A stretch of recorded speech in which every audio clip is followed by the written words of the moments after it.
what if they're an adult and they cannot change their environment, their immediate environment, even, like the external environment. Yeah. Sometimes they're not strong enough to go ahead and just be like, okay, I'm out of here and I know that this is what I need to do. Is it so easy to just, become re-victimized, re-traumatized, or how do they... Yes. So I think a lot of people think too. Get out of that process. Well, he won't do it again. I mean, the amount of parents that tell me, because we also work with juveniles who commit sexual offenses, right? Okay. And very often that's sibling on sibling perpetration. The amount of guardians that say, well, he'll never do it again. He said he feels bad. And I'm just like, have you met children? Like, they feel bad a lot, but they still do the behavior again, right? So again, I think it's like looking at this situation in a realistic way. And if you're an adult and you can't set firm boundaries for whatever reason, financial independence, cultural reasons, you can still verbalize to other people, which takes time, right? And practice. I don't like when you talk about those things in front of my child. If I'm going to bring my child over here, you cannot be calling women bitches. It's not okay, right? But it's having your own boundaries, being firm in them, because people typically don't like feedback and they may push back against your request. And then you need to decide, well, I've set my boundaries where I've asked multiple times my brother to stop talking about pornography in front of my sons or, whatever, calling women bitches. If they choose not to edit their behavior, they're kind of making the choice for you, in my opinion. If they're not willing to change their language to accommodate someone, I highly doubt that they're going to then change their behavior if they're not willing to change their language, right? So I think parents also don't have faith in their own thoughts, and they think that they're being paranoid, or they think that they can't be seeing this correctly. Like, I'm sure he's a nice guy. Everybody loves him. He's the soccer coach. And I think parents have a really hard time saying, like, no, I'm seeing this correctly. I don't like this. I don't know why there are sleepovers at soccer coaches' houses. I'm not sure why. In my opinion, as a professional, there's no reason to be spending the night at Boy Scout houses, soccer coaches. Just not a reason. You can have a party. We can all hang out. We can enjoy life together. We can barbecue and play sports together. But I'm not going to leave my child's safety up to someone I see 2 hours a week. And all I really know about them is that they know how to play soccer. Yeah. A lot of adults rely on, well, they passed a background test, a background check. Okay. Right? That's how they're a coach. In Little League today, if you look at the bylaws, there's like a whole book of rules for Little League, right? Okay. And one of them is you can have a sex offense on your record, but you have to disclose it, and then the panel of administration can decide whether or not you coach. Are you serious? They have it in black and white. So they're acknowledging that some of these coaches may have a problem, but we decided it's okay. There's a lot of controversy with the background checks. Okay. People rely on them. Well, he's a teacher. He passed a background check. Yes, he did. However, most people who are convicted of a sex offense, and once they're caught, their recidivism rate is very low. Most actually don't reoffend. But we're putting them on the internet, we're hanging up flyers, we're very concerned, but they don't reoffend very often. They just don't, if you look at the stats. Okay. You know who's offending? Are the people who haven't yet been caught, which is the soccer coach and the teacher, because they have not yet been caught. I am always more concerned about people who, not more concerned, I'm as concerned about people who don't have a criminal record as those that do. Such a great point, because you think about, the past, like famous Sandusky, and then the Olympic coach. I mean, there's just so many examples. They offended for decades. In front of the parent. That the gym coach was in front of the parent doing these, quote, exams. Yes. Which weren't warranted. And a lot of the parents have come out and said, I knew it was wrong and I didn't know what to do about it. If I felt weird about it, but I didn't know. Every other kid is laying on the table getting digitally penetrated. Like, why would I say something? So when we're looking at people who have grown up to become panderers, it's important to note 25% of these kids were in foster care.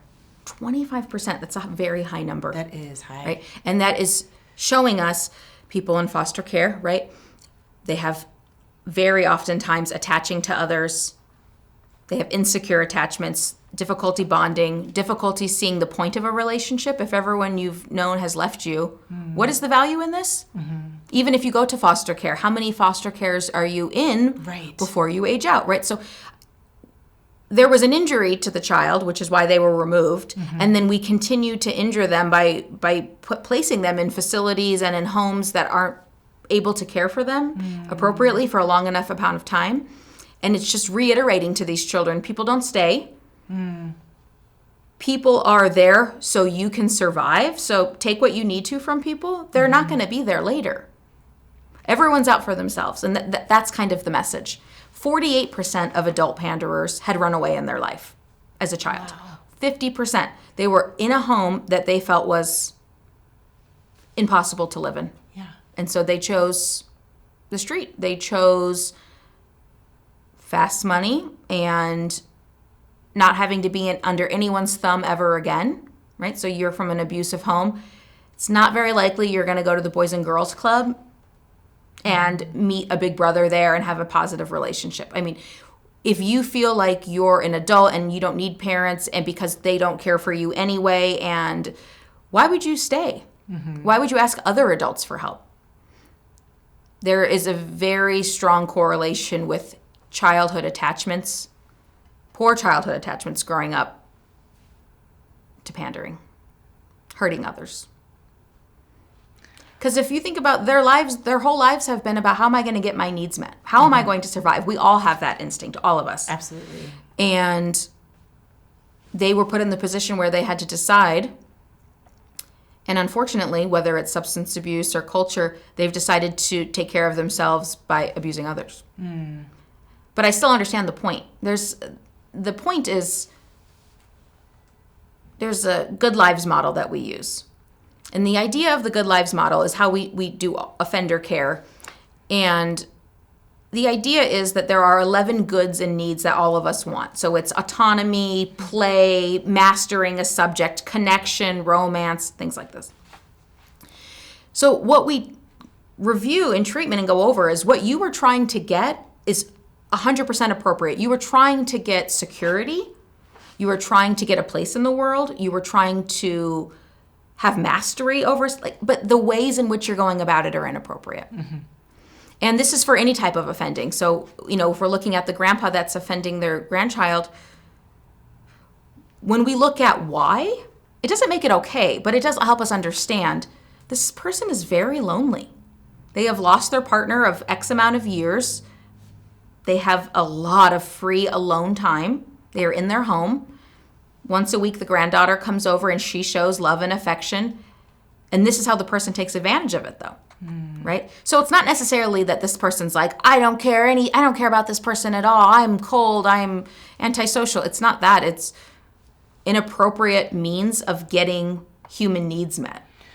So, which brings me to a question. What, if you know the statistic of sociopaths? I don't. Okay. Who are offenders? No, that's a great question, and I don't know that. Okay. I will say, you were just asking me about the comorbidity of people who pander with antisocial personality disorder, narcissism, psychopathology. I don't have a stat for that. However, it is the opinion of best practice of the Association of Treatment for Sexual Abuse and a lot of other organizations that work in this arena that people who pander should not be in groups with those that do not. Interesting. Why is that?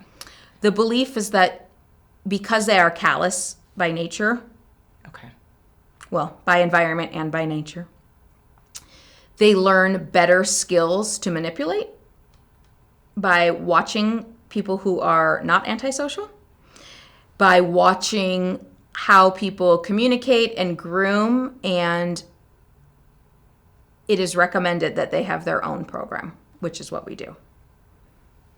So any type, not even just offending, but any antisocial type of personality disorder, they're typically not in groups. Okay. Because they learn from their peers. So that's more of just a one-on-one session? Yes, that you guys, okay. One-on-one session, yeah. Sometimes we'll put two panderers together just if they're further along in treatment and we believe that they can connect and really use each other in a positive way as a sounding board to talk about life experiences that were similar. Mm-hmm. Unfortunately, though, if a panderer panders an adult, mm-hmm. they do not become mandated to treatment. If a panderer panders an adult, they are not mandated to come to sex offense specific therapy. Okay. Only if they pander a child.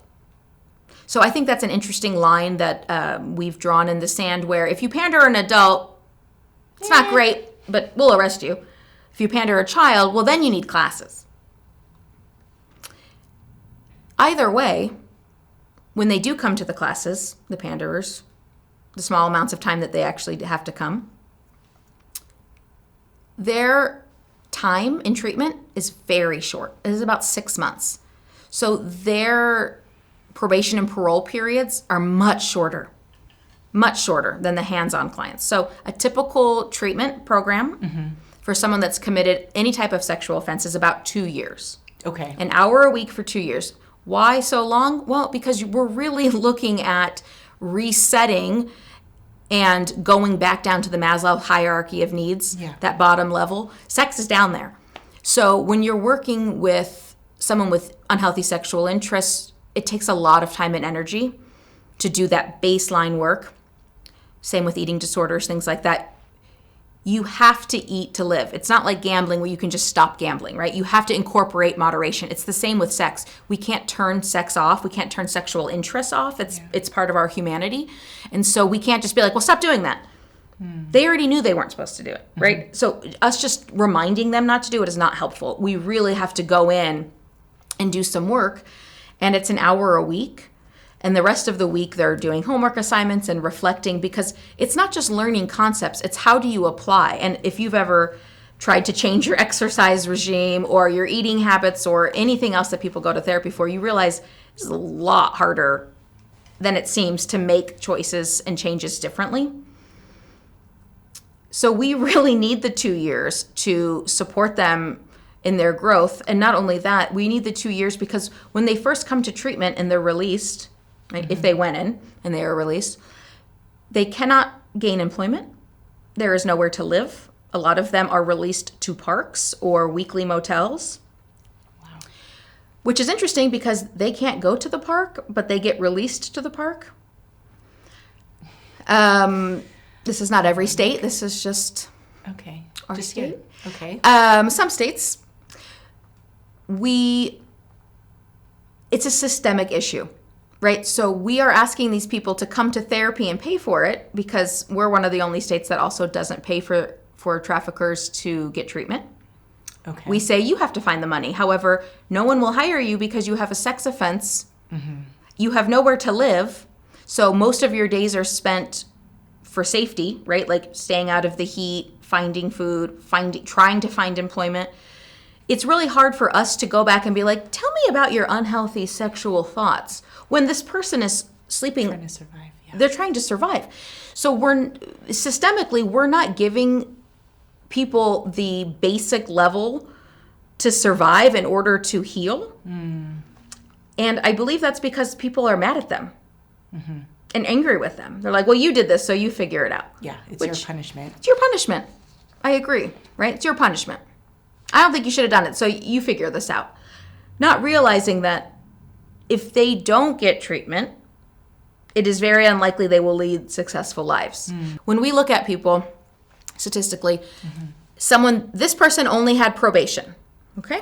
This person only had therapy and no probation. Mm-hmm. The person in the middle that had both probation and therapy has the highest success rates. You need both, and it's a 2-year standard. Like that's what we're looking at with the research. Okay? But we don't want to give them food or shelter or a job And I understand people are angry with their choices. People are very angry. But the drain on the system by not providing those basic things, it's so cyclical. So if in Nevada, we do not pay for offenders to have treatment. Other countries say, hey, we think this problem is important. We want to address this problem. You are going to go. There is no barrier for you going. And here are bus passes. They really make sure, other countries, that their people get to the services they need, right? Their probation officers are also social workers, right? Like they're really working. Oh, wow. Right? They're really working double time. In Nevada, you're released. No job, nowhere to go. You need to pay for sessions, right? We keep the costs low, but if you have nothing, you can't, right? Yeah. Can't pay. And do you know what happens if you can't pay? You get terminated. And you know what happens if you get terminated? You go back. And then we're paying for them to sit in cells longer.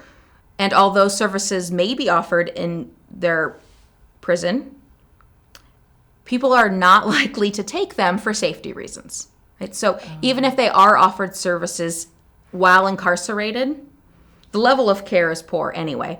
But B, the safety risk is too high. People are not going to openly go to the 2:00 meeting that's posted on the billboard that the 2:00 meeting is for people who have offended children.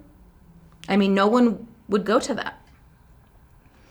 So it's not like we're putting them in an inpatient care center where they're getting care and they're going to come out hopefully at a higher level. Sadly, they're coming out functioning less because now they've been surrounded by other people who don't believe the law is valid, other people who enjoy making quick money or have to make quick money.